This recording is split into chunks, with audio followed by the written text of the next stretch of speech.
Mr. President, Senator from Arkansas. it's an honor to serve in the Senate. It's an honor to serve the people of Arkansas. I would never complain about the tasks that we're given. There is one small burden I bear, though. As a junior senator, I preside over the Senate. I usually do it in the morning, which means I am forced to listen to the bitter, vulgar, incoherent ramblings of the minority leader. Normally, like every other American, I ignore them. I can't ignore them today, however.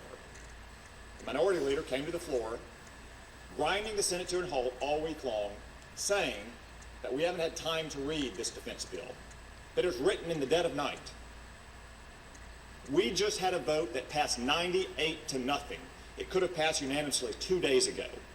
Let's examine these claims that we haven't had time to read it. 98-0, and in committee, all the Democrats on the Armed Services Committee voted in favor of it. When was the last time the minority leader read a bill? It was probably an electricity bill. What about the claims that it was written in the dark of night? It's been public for weeks. And this coming from a man who drafted Obamacare in his office and rammed it through this Senate at midnight on Christmas Eve on a straight party line vote? To say that the senator from Arizona wrote this in the dead of night, slipped in all kinds of provisions, that people didn't have time to read it, that is an outrageous slander.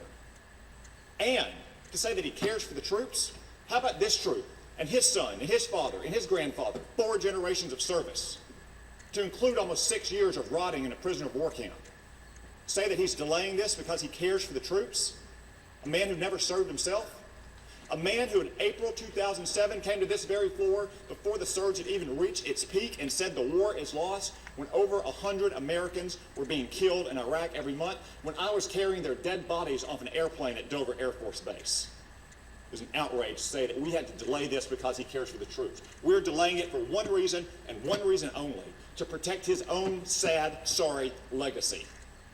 He now complains in the mornings that the Senate is not in session enough, that our calendar is too short.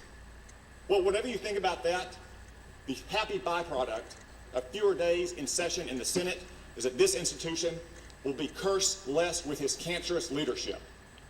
I yield the floor.